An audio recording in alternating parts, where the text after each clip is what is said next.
एउटा योगी आदित्यनाथको फोटो चाहिँ नेपालका सबै पत्रिकामा चाहिँ मुख्य समाचार बन्यो। त्यहाँ आएका लाखौं दर्शक र राष्ट्रिय झण्डाको विषयवस्तु बनेन। यहाँबाट के थाहा हुन्छ भने नेपालको मिडिया नेपालीले चलाउँदैन, मिसनरीहरूको फन्डबाट चल्छन् केही साथीहरू भन्ने कुरा प्रष्टै थाहा हुन्छ। सरकारको एउटा महाशाखा जस्तो एउटा कन्ट्रोल एउटा बडी जस्तो बनाउन खोजिएको छ, तर हामीले यसमा व्यापक छलफल हुन अझै बाँकी छ। संशोधन गरेको छ, हामीले संशोधन हालेका छौँ। त्यसमा एउटा अचम्मको कुरा के छ भने हाम्रो वैदेशिक लगानीहरू के कुरामा ल्याउन पाउने भन्ने हाम्रो नेपालमा एउटा कानुन बनेको छ। त्यो कानुनमा मिडियामा लगानी गर्नका लागि वैदेशिक लगानी भित्राउन पाइँदैन भनेर स्पष्ट छ। हामीले राष्ट्र ब्याङ्कको त्यसलाई कन्ट्रोल गर्ने बडी चाहिँ राष्ट्र ब्याङ्क हो। तर अचम्मको कुरा चाहिँ यो अहिले आएको नयाँ विधेयकमा चाहिँ के कुरा लेखिएको छ भने मिडिया जुन काउन्सिल छ त्यसको त्यो कोष निर्माण गर्दाखेरि चाहिँ विदेशीहरूले सहयोग गर्न पाउने भनेको छ।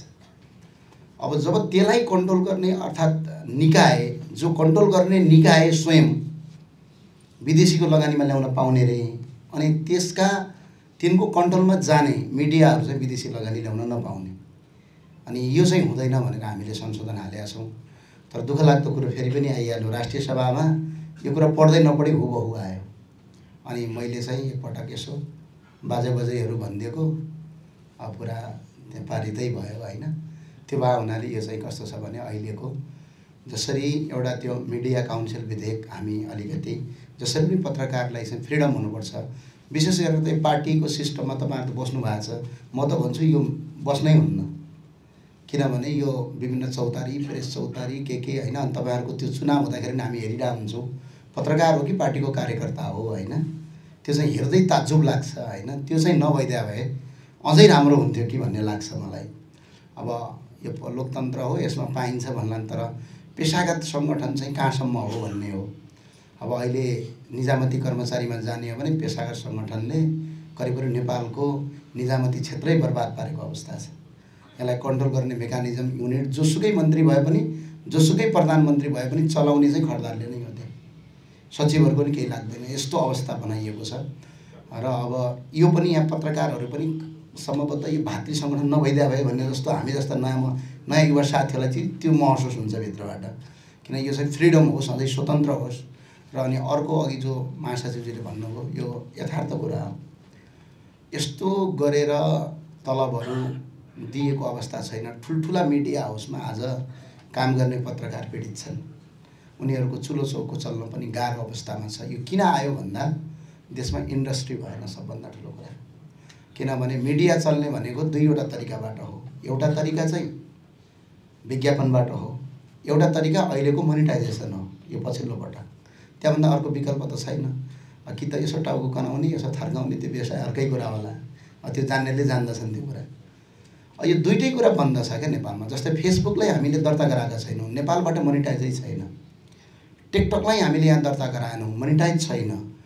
अनि होइन, नेपाल सरकारले यिनीहरूलाई दर्ता मात्र गराइदिएको भइदिए भए कमसेकम नेपालबाट मोनिटाइज गर्न पाइन्थ्यो नि। आज कैयौँ मिडिया हाउसले विदेशमा रहेका आइडीहरूबाट मोनिटाइज गरिरहेको अवस्था छ। अब अस्ति मात्र हामीले रिपोर्ट हेरेका थियौँ, फेसबुकले एक वर्षमा 11 अर्बभन्दा बढी पैसा नेपालबाट लिएर जान्छ, तर नेपालको विज्ञापन केही पाउँदैन। अर्को क्लिन फिड विधेयक आयो। अब क्लिन फिड विधेयक आउँदाखेरि भारतमा कुनै पनि कम्पनीहरूले केही पनि सामान बेच्नु पर्यो भने नेपालमा विज्ञापन दिनै पर्दैन। उनीहरूले भारतको सोनी टेलिभिजनमा दियो भने यहाँ स्वत बच्छ। यसलाई मिडिया क्लिन फिड विधेयकलाई अझै स्ट्रङली टाइप्समा रेगुलेसन गरिएको छैन।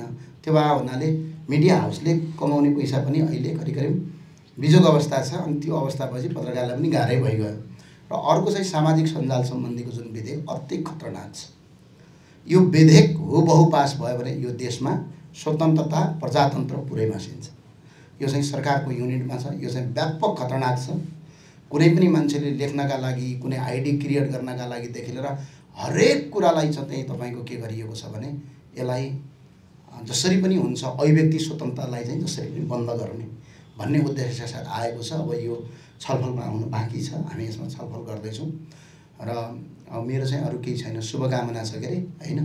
तर अचम्म लाग्दो कुरा चाहिँ अस्तिको जुन स्वागत कार्यक्रममा देखेँ मिडिया कस्तो रहेछ भनेर। एउटा योगी आदित्यनाथको फोटो चाहिँ नेपालका सबै पत्रिकामा चाहिँ मुख्य समाचार बन्यो। त्यहाँ आएका लाखौं दर्शक र राष्ट्रिय झण्डाको विषयवस्तु बनेन।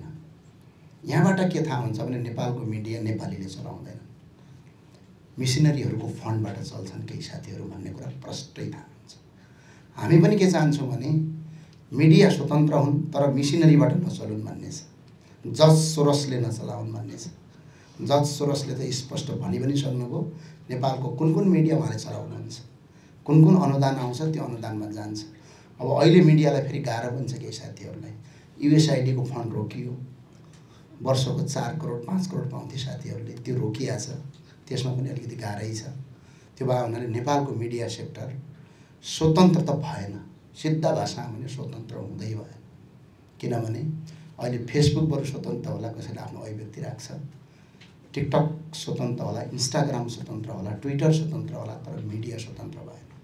कारण किनभने बाँच्नपर्छ, बाँच्नका लागि कसै न कसैको सहारा लिनुपर्छ। भारत जस्तो अन्य देश जस्तो यो देशमा उद्योग कल कारखाना सबै बन्द छन्।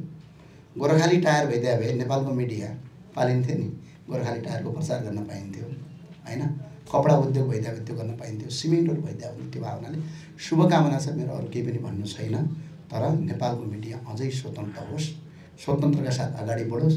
अब यो मिडिया जुन छ हाम्रो पनि यहाँ साथीहरू जो यो सङ्गठनमा बसेर काम गर्नेले रापरमा मात्रै नहेर्नु, स्वतन्त्र भएर गर्ने हो। सकभर सकिन्छ भने त यो सङ्गठन नै खोल्ने होइन भन्छु म चाहिँ। हस्, धन्यवाद। जय राष्ट्रवाद, जय नेपाल, शुभकामना।